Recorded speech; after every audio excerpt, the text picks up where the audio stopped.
சுதா கோங்கரா இயக்கத்தில் சிவகார்த்திகேயன், ரவி மோகன், ஸ்ரீலீலா முன்னணி கதாபாத்திரத்தில் நடித்த பராசக்தி திரைப்படம் திரையரங்குகளில் வெற்றி நடை போடுகிறது. Welcome to IPS finance show. இன்னைக்கு சந்தை எப்படி இருந்துச்சு அப்படிங்கிறத முதல்ல பார்த்துடலாம். சென்செக்ஸ் 187 புள்ளிகள் உயர்ந்து 83,570 முடிஞ்சிருக்கு.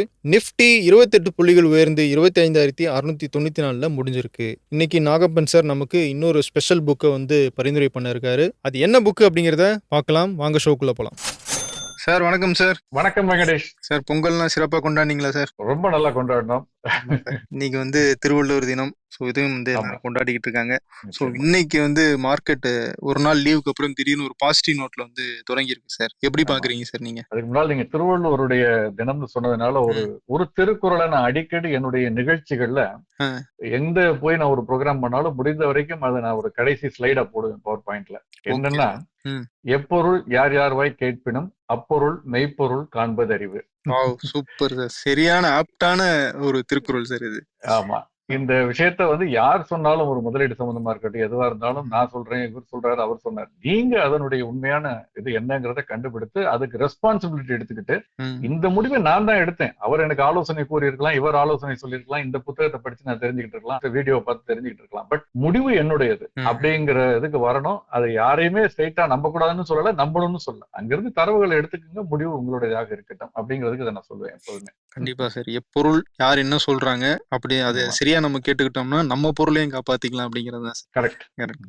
Okay sir. சந்தை வந்துருவோம் சார். இன்னைக்கு சந்தை ஒரு பாசிட்டிவ் நோட்ல ஆரம்பிச்சிருக்கு. ஆமா, என்ன பொறுத்த வரைக்கும் நான் அதை பெரிய பாசிட்டிவ் நோட்டா பார்க்கல. என்ன காரணம்னா, இன்னைக்கு சந்தை ஏறி இருக்கிறதுக்கு முக்கியமான காரணம் தகவல் தொழில்நுட்பத்துறை சார்ந்த பங்குகள். அந்த செக்டாரினுடைய குறியீடு மட்டும் 3% மேல இன்னைக்கு ஏறி இருக்கு. ஓகே, அது ஒரு முக்கியமான காரணம். அதுல குறிப்பா இன்னைக்கு சென்செக்ஸ் 187 புள்ளிகள் ஏறி முடிவடைஞ்சிருக்கு. அப்படின்னு பாத்தீங்கன்னா அதுல 272 புள்ளிகளுக்கு மேல அதிகரிச்சதுக்கு காரணம் இன்ஃபோசிஸ் மட்டும். இன்ஃபோசிஸ், டிசிஎஸ், டெக் மஹிந்திரா இது சேர்த்தாலே ஒரு 350 புள்ளிகள் இன்னைக்கு சென்செக்ஸ் ஏறி இருக்கு. அதை ரிமூவ் பண்ணிட்டு பார்த்தா சந்தை இன்னைக்கு நெகட்டிவ். நார்மலைசிங் நான் எப்போதுமே சொல்லுவேன். ஒரு இண்டெக்ஸ்ல ஒரு அபரேஷன்ஸ் இருக்கும், ஒரு எக்ஸ்ட்ரீம் வேரியேஷன்ஸ் இருக்கும். அதை தவிர்த்து விட்டு பார்க்கணும். அப்படி பார்க்கும் பொழுது இந்த தகவல் தொழில்நுட்பத்துறை சார்ந்த இந்த முன்னணி பங்குகள் 3 பங்குகளை ரிமூவ் பண்ணிட்டு பார்த்தோம்னா, 4 பங்குகளை ரிமூவ் பண்ணிட்டு பார்த்தோம்னா இன்னைக்கு குறியீடுகள் இறக்கத்துல தான் முடிவடைஞ்சிருக்குன்னு தான் நம்ம எடுத்துக்கணும். இந்த அட்வான்ஸ் டிக்ளைன் பாத்தீங்கன்னா அட்வான்ஸை விட டிக்ளைன் அதிகமா இருக்கு. அதே மாதிரி 52 வார உச்சத்தை விட 52 வார குறைவான விலையை தொட்ட பங்குகளுடைய எண்ணிக்கை 3 மடங்கு கிட்ட இருக்கு. அப்பர் சர்க்கியூட் மட்டும் கொஞ்சம் அதிகமா இருக்கு, லோயர் சர்க்கியூட் குறைவா இருக்கு. அப்படிங்கறத தவிர ஒட்டுமொத்தமாக பார்க்கையில் அப்படித்தான் இருக்கு. அதோட இல்ல, நீங்க பிராடர் இண்டெக்ஸ் எடுத்து பார்த்தாலுமே பெரிய அளவுல ஏற்றம் இல்ல. நீங்க நிப்டி 100, 200, 500 எல்லாம் மார்ஜினலா 0.04%, 0.12% அவ்வளவுதான் ஏறி இருக்கு. இன்ஃபேக்ட் ஸ்மால் கேப் 100 இறங்கி இருக்கு இன்னைக்கு. அப்படிங்கிறத பாக்குறோம். சோ என்னை பொறுத்த வரைக்கும் ஐடி துறையை தவிர்த்து பார்க்கும் பொழுது ஒட்டுமொத்த சந்தையும் இன்றைக்கு ஓரளவு இறங்கு முகத்துல தான் இருந்ததை நான் பாக்குறேன். ஐடி துறை மட்டும்தான் இன்னைக்கு ஏற்றத்துல இருந்தது.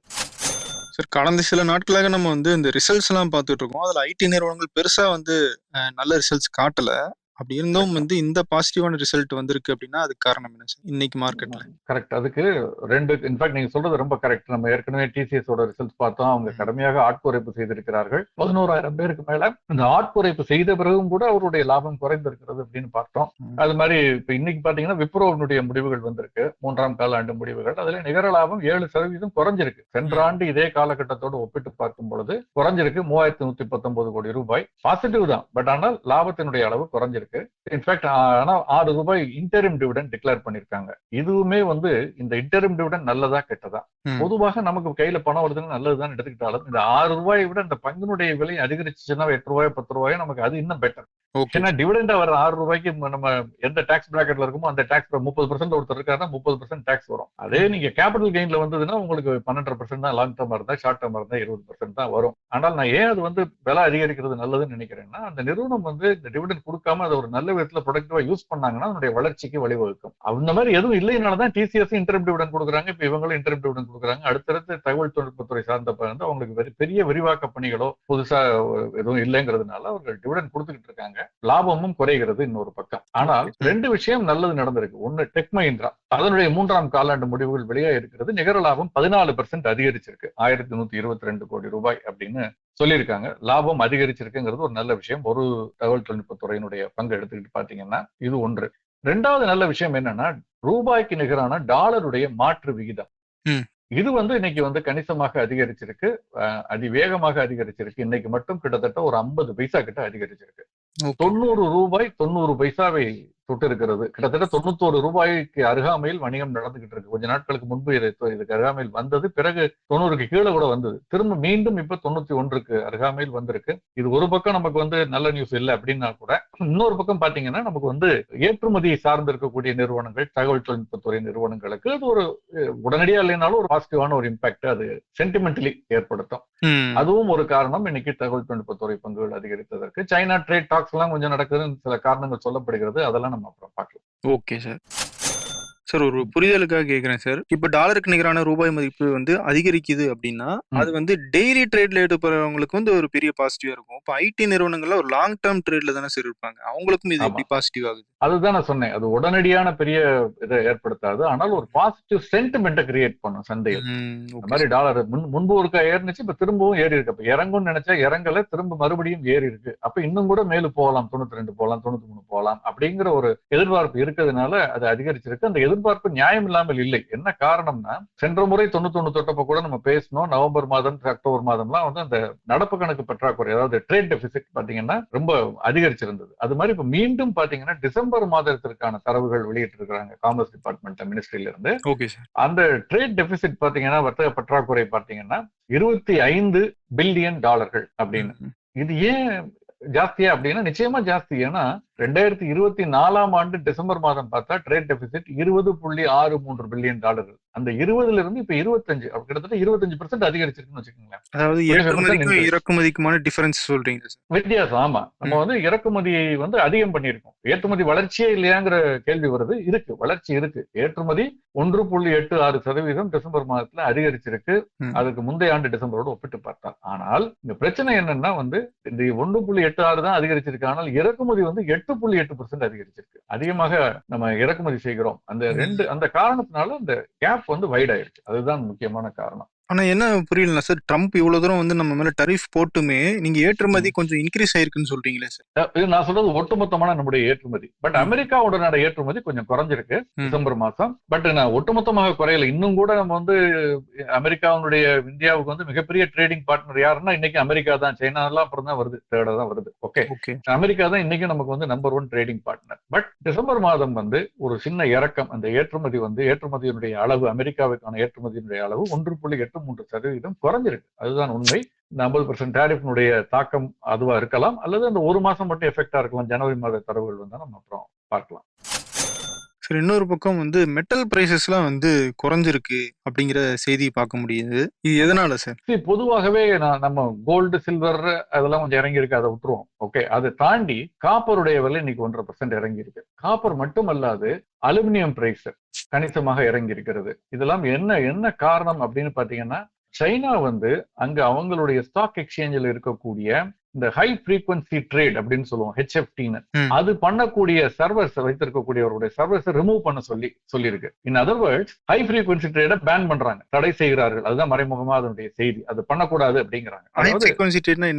அது குறுகிய நேரத்துல ஸ்கேல்பிங்னு சொல்றது. வித்தின் ஃபியூ செகண்ட்ஸ் ஒரு பொருளை அது வாங்கி டப்புன்னு விலையை ஏத்துறது, எல்லாரும் ஏறி இருக்குன்னு வாங்க வர்றப்ப டப்புன்னு வித்துட்டு போயிடுறது, ஏறின விலையில லாபம் பார்க்கறது. மிக குறுகிய காலத்துல ஃபியூ செகண்ட்ஸ்ல அந்த ஏற்ற இறக்கத்தில் லாபம் பார்ப்பதற்காக ஸ்பெகுலேட்டிவா ட்ரேட் பண்றது. ஃபியூச்சர்ஸே அப்படித்தான், டெரிவேட்டிவ்ஸே அப்படித்தான். அதுல இந்த ஹை ஃப்ரீக்வன்சி ட்ரேடுங்கிறது இன்னும் டேஞ்சரஸான ஒரு விஷயம். கையில பொருளே இல்லாமல் விற்கிறவட்டையும் இருக்காது, வாங்குறவட்டையும் இருக்காது. ஆனா இந்த பொருளை விலையை ஏற்றி இறக்குவாங்க. சோ சமீப காலமாக இந்த பொருட்கள் கமாடிட்டிஸ் பிரைஸ் ரொம்ப ஏற ஆரம்பிச்சது. அதை தொடர்ந்து அவதானித்து வந்த சைனா அந்த நடவடிக்கை எடுத்திருக்காங்க. அதன் காரணமாக அலுமினியத்துடைய விலை இறங்கியிருக்கு, காப்பருடைய விலை இறங்கியிருக்கு. அது மட்டும் இல்லாமல் லெட் 1% இறங்கியிருக்கு, டின் 2.5% இறங்கியிருக்கு, நிக்கல் இறங்கியிருக்கு 2%க்கு மேல, அலுமினியம் 1% கிட்ட இறங்கியிருக்கு. இப்படி பல கமாடிட்டிஸோட பிரைசஸ் இறங்க ஆரம்பிச்சிருக்கு. இதைத்தான் நம்ம திரும்ப சொல்றோம். இந்த கமாடிட்டி பிரைஸ் இன்க்ரீஸ் எல்லாம் நம்பி ஒருத்தர் பண்ணும் பொழுது அரசாங்கங்களோ பங்குச்சந்தை நெறிமுறை அமைப்புகளோ தலையிட்டு மார்ஜினை கூட்டுறாங்க. இந்த மாதிரி சில கட்டுப்பாடுகளை கொண்டு வந்தா தற்காலிகமாக ஒரு செட்பேக் அதுல இருக்கும். ஸோ ஸ்பெகுலேட்டிவா யாரும் இதுல ஈடுபடக்கூடாதுங்கிறது தான் என்னுடைய ஒரு விஷயம். இதுல நீங்க லாங் டேர்மா இன்வெஸ்ட் பண்றீங்க அப்படிங்கிறது வேற. ஓகே, ஏற்ற இறக்கங்களை தாண்டி என்னால சஸ்டெயின் பண்ண முடியும்னா. பட் ஸ்பெகுலேட்டிவா பண்றப்ப இந்த மாதிரி ஒரு செயற்கையான கட்டுப்பாடுகளில் நாம் பாதிக்கப்படுவோம். இன்னொரு பக்கம் சிப்லா நிறுவனத்துடைய பங்குகள் சரிஞ்சிருக்கு. ஆமா. பர்டிகுலர் என்ன காரணம் சார் அதுக்கு? இன்னைக்கு வணிக துவக்கத்துல கிட்டத்தட்ட 5% வரைக்கும் கூட 4.5% கிட்ட இறங்குச்சு. 1368 ரூபாய் கிட்ட வந்துச்சு. அதுக்கு கீழே கூட வந்துச்சு. அதுக்கு என்ன காரணம்னா அவர்கள் தயாரிக்கக்கூடிய ஒரு ஒரு ப்ராடக்ட் லாண்ட்ரியோடைடுன்னு சொல்லி ஒரு இன்ஜெக்ஷன், அதனுடைய உற்பத்தியை அவர்கள் வந்து தற்காலிகமாக நிறுத்தி வைத்திருக்கிறார்கள்.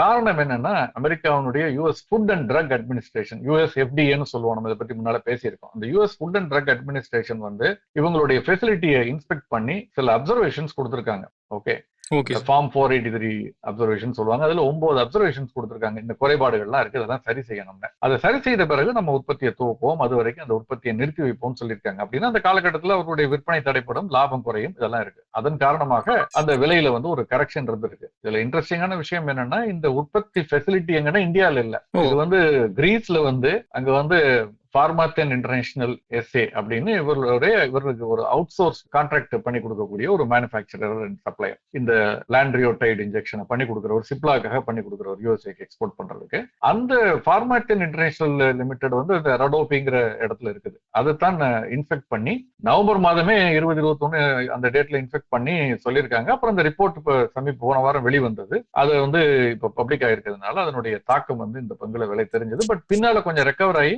4% இருந்தது, 2% இறக்கத்துல முடிவடைந்தது. சோ இது வந்து இந்த மாதிரி அப்பப்ப பார்மா பங்குகள்ல நடைபெறும்ங்கிறது நான் சொல்லியிருக்கேன். பொதுவாக பார்மா பங்குகளை அந்த துறையை பொறுத்தவரை தனிப்பட்ட பங்குகளை பத்தி நம்ம பேச முடியாது, வாங்க வைக்க சொல்லல. பட் பொதுவாக இந்த மாதிரி யுஎஸ்எஃப்டிஏ அப்சர்வேஷன் வந்து ஒரு 2 நாட்கள் 3 நாட்கள் தொடர்ந்து இறங்கும் பொழுது பின்னர் அப்புறம் ஒரு சில மாதங்கள் கழித்து 2-3 காலாண்டுகள் கழித்து பார்க்கும் பொழுது அது ரெக்கவர் ஆயிருக்கிறது நம்ம பார்த்திருக்கோம். ஒர்க்கார்ட்ல இருந்து பல பங்குகள் அந்த மாதிரி நம்ம சொல்ல முடியும். அந்த மாதிரி நடந்திருக்கு, ப்ரொவைடட் அவங்க அதுக்கான முயற்சிகளை எடுத்து அதை சரி செய்தார். சார், கோல்டு சில்வர்னுடைய நிலவரம் என்ன சார்? ஏன்னா இன்னைக்கு வந்து டாலருக்கு நிகரான ரூபாய் மதிப்பும் வந்து கொஞ்சம் அதிகமாகிருக்கு. ஸோ இதனால இம்பாக்ட் எதுவும் இருக்குமா? இன்டர்நேஷனல் மார்க்கெட்ல சில்வர் 2.5% இறங்கி இருக்கு, கோல்டு 0.5% இறங்கி இருக்கு. சில்வர் 2.5% 90 கிட்ட வந்திருக்குது, இது 4600 கீழே வந்திருக்கு. தங்கத்தினுடைய விலை $4600 கீழே.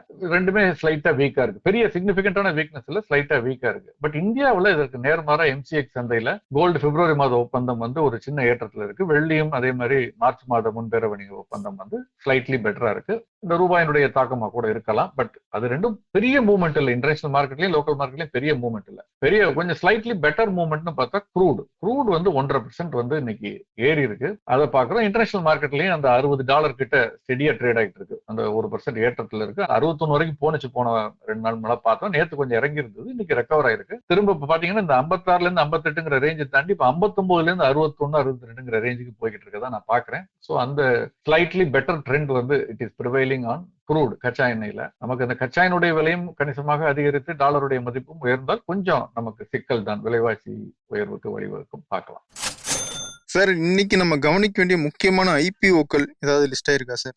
சிக்னிபிகண்டான ஐபிஓஸ் இப்ப எதுவும் வந்து ஓப்பனா இல்ல. ஒரே ஒரு மெயின் போர்டு ஐபிஓ அமாகி மீடியா லேப்ஸ்ன்னு இருக்கு. அது போக எஸ்எம்இ ஐபிஓ ஒரு 3 ஐபிஓஸ் இருக்குது. ஆனா நத்திங் சிக்னிபிகன்ட்னு சொல்லலாம். வரக்கூடிய நாட்கள்ல வந்து பட்டியலிடப்படக்கூடிய பங்குகள்னு எடுத்தீங்கன்னா பாரத் கோக்கிங் கோல், அது வந்து திங்கள் அன்று most likely to be listed. அது கொஞ்சம், ஏன்னா அது வந்து 300 மடங்கு QIBல விண்ணப்பங்கள் பெறப்பட்டது. ஒட்டுமொத்த சப்ஸ்கிரிப்ஷன்ங்கிறது 146 மடங்கு விண்ணப்பம் பெறப்பட்ட ஒரு, அதனால மிக அதிகமாக எதிர்பார்க்கக்கூடியது. 2வது 23 ரூபாய் விலைங்கிறது வந்து நம்ம நிறைய தடவை சொல்லிட்டோம், அந்த விலை வந்து வேல்யூ கிடையாதுன்னு. ஆனால் அது ஒரு அட்ராக்ஷனா இருக்கு மார்க்கெட்ல.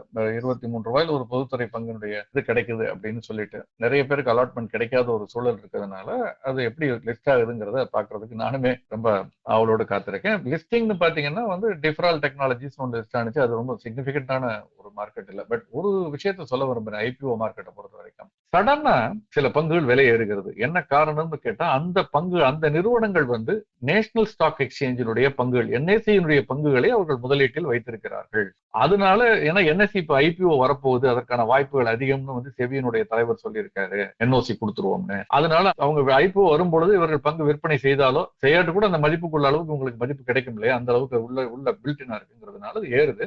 அதெல்லாம் கொஞ்சம் பாக்குறோம். சோ இந்த ஐபிஓல இதையும் நம்ம கவனிக்கணும். சில நிறுவனங்கள் உள்ளுக்குள்ள ஹிடன் ஒரு வெல்த் இருக்குங்கிறதையும் நம்ம கவனத்தில் வச்சுக்கணும். சார் சென்னையில் புக் ஃபேர் நடந்துகிட்டு இருக்கு. ஸோ நீங்கள் வந்து ஆமா. தினமும் ஒரு புக்கு சஜஸ்ட் பண்ணுறேன் அப்படின்னு சொல்லியிருந்தீங்க. ஸோ ஏற்கனவே ஒன்று பண்ணியிருந்தீங்க சார். இப்போ ரெண்டாவதாக என்ன புக் பரிந்துரை பண்ண போறீங்க சார்? இதுவுமே ஒரு ஆல் டைம் கிளாசிக்ஸ். இன்னும் சொல்ல போனால் இந்த ஆண்டோடு 100 ஆண்டுகள் முடிவடைகிறது இந்த புத்தகம் வெளிவந்து 1926 ஒரிஜினலா பப்ளிஷ் பண்ண புத்தகம் ஆங்கிலத்துல. இந்த புத்தகத்தினுடைய ஆத்தர் வந்து George S Clason. George S Clason எழுதின இந்த புத்தகத்தினுடைய அளவும் ரொம்ப எளிமையா எல்லாரும் படிக்கக்கூடிய அளவுக்கு ஒரு 125 130 பக்கங்களுக்குள் தான் இருக்கும். இதனுடைய விலையுமே எல்லாருக்கும் அஃபோர்டபுளா இருக்கும். ஒரிஜினலா 199 ரூபாய் அதனுடைய விலை. இப்போ ஆன்லைன்ல உங்களுக்கு இந்த டீல் தான் இப்போ போயிட்டு இருக்கிறதுனால 114 ரூபாய் கூட கிடைக்குது.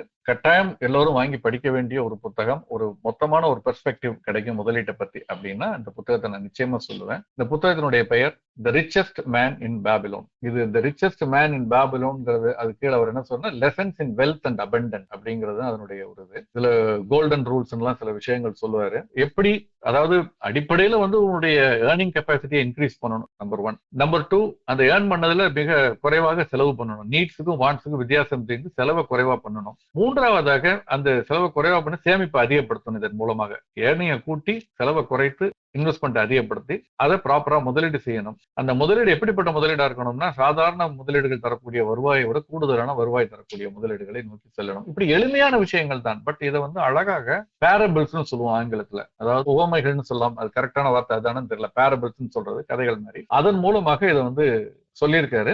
அண்ட் இது வந்து ஒரு சாதாரண மக்கள் ஒரு யாருமே பெரிய அளவுல நான் பெரிய எக்ஸ்பர்ட் இல்லை சார், எனக்கு ரொம்ப காம்ப்ளிகேட்டடா வந்து பேலன்ஸ் ஷீட் ஆனுவல் ரிப்போர்ட்டை பத்தி சொன்னீங்கன்னா படிக்க முடியாது. ஆனால் எனக்கு முதலீட்டை பத்தி அதை பத்தி தெரிஞ்சுக்கணும்னு நினைக்கிறவங்க ஒவ்வொருத்தருக்குமே இது ஒரு சின்ன கையேடு மாதிரி கட்டாயம் படிக்கணும்னு நான் நினைக்கிறேன். ஒரு அடிஷனல் இன்ஃபர்மேஷன் சார், இது வந்து தமிழ்லயும் வந்து டிரான்ஸ்லேட் பண்ணி விற்கிறாங்க. ஸோ புக் ஃபேர்லயும் இது கிடைக்கும் சார். நான் போன புக் ஃபேருக்கு வாங்கினேன், ஆனால் படிக்கல சார்.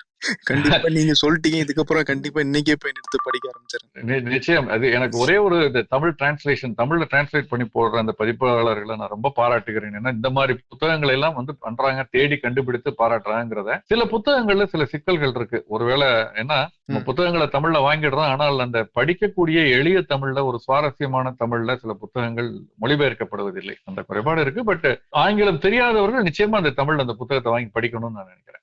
ஓகே சார், இன்னைக்கு வந்து ஒரு அருமையான புக்கை வந்து பரிந்துரை செஞ்சு இன்னைக்கு ஷோவை முடிச்சிருக்கோம். நன்றி சார். நன்றி.